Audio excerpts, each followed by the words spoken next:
my name is Taylor Castle, and I'm here today to talk to you about a special person to me that is a hero of faith-based social justice. Mary Lou Beers is one of the greatest examples I can think of a person of social justice. She lives in Willowick, Ohio, where she has raised a family with her husband Jim for many years until his death 7 years ago.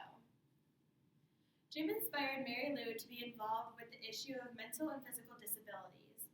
Jim suffered a stroke at the age of 29, recovered with a slight paralysis, and 2 years later suffered a massive stroke that left him without the ability to walk or talk.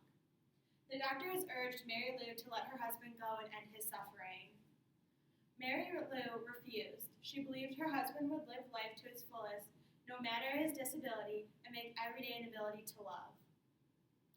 Mary Lou and Jim are both devoted Catholics. She prayed every day for Jim's life. Jim was finally able to come home after many months in the hospital. Life as she knew it would be a little different. She learned quickly it wouldn't be easy, but Mary Lou knew she had the support of her family, friends, and her faith of God to give her strength to carry on.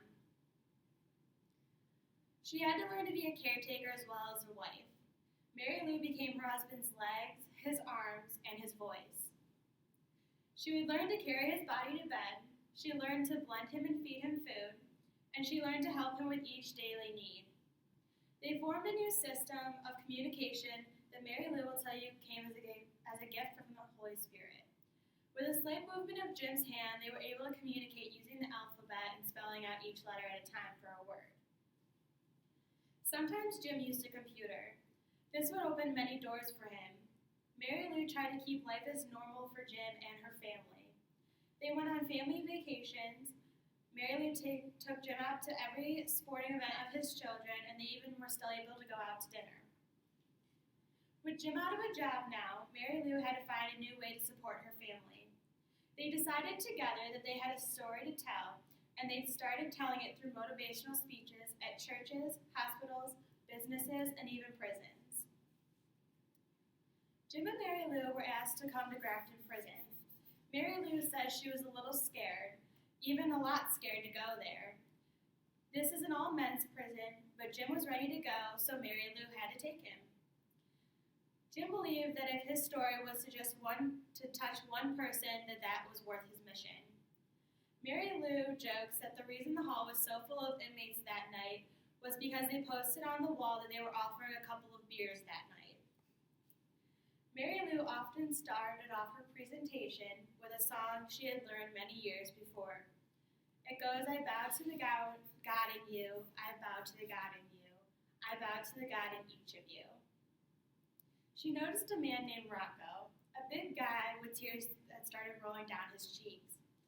Rocco lingered around after they were finished. He shared that he truly believed that if someone had to tell him they saw the God in him, that he wouldn't be sitting in that hall of inmates right now. And he promised he would never forget that he was the face of God. Rocco still writes to Mary Lou and shares with her the impact that Jim had on his life. He's on the road to making a difference. Mary Lou did just what a hero does. She followed the call.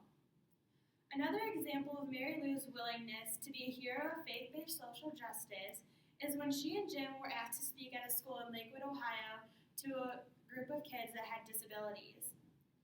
The teacher had heard them speak before and knew a little boy named Johnny in her class would benefit from hearing someone else talk with the same kind of voice-stimulated computer that Jim had used to communicate with. The little boy named Johnny did not like using his computer. He was embarrassed and frustrated, and he wanted to talk. Jim was there and showed the class how he could communicate. He told some jokes and shared some stories. Johnny sat and listened. After the class was over, they were getting ready to leave. Johnny just hung around for a while in his wheelchair and observed, and started to tear up a little. Mary Lou asked Johnny if he was okay. He shook his head and turned for his computer. He typed with every ounce of effort a message that brought all the adults in that room to tears. Jeremy said to Mary Lou and Jim, I never knew until today that a real man could use a computer to talk with. You are a dad, a husband, a speaker, and a friend. I know now that I can be a real man too someday, and it doesn't matter the way I talk. and I talked to share who I am. The teacher had called at the end of the year and shared with Mary Lou and Jim what an impact they had on Johnny. He had made some friends and used his computer every day. It really opened a new world for him. Mary Lou is truly an example of a hero of faith-based social justice. She is a hero that fights for people with disabilities to make the society more aware and would do anything to put another person before herself.